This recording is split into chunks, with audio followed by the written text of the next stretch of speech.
মহান স্বাধীনতা দিবস 26শে মার্চ। এইখানে আমরা দেখতেছি নবীনগর স্মৃতিসৌধে সবাই ফুল দিতে আসে। তো এই ফুল দেওয়ার কারণটা কি আপনি কি জানেন? বা বর্তমান যারা নতুন প্রজন্ম আছে তেনারা কিন্তু মোবাইলে বেশি আসক্ত, এই দিনগুলো বিষয় জানে না। তো এই বিষয়ে আপনার কোনো মতামত?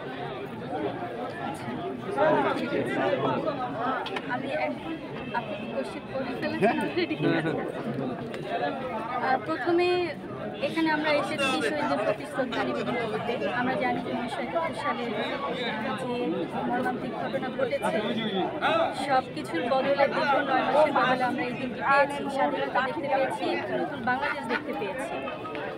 তো এর জন্য আমরা এই তাদের প্রতি যারা শহীদ হয়েছেন তাদের শ্রদ্ধা জানাতে এখানে ফুল দিতে আসি প্রতি বছর।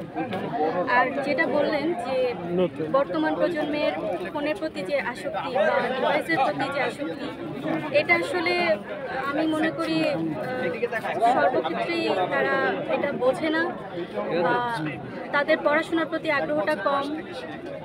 আরও আছে তারা এই ব্যাপারে আসলে তাদেরকে কেউ আগ্রহী করে তোলে না বর্তমান যে প্রেক্ষাপট, সে প্রেক্ষাপটের ক্ষেত্রে।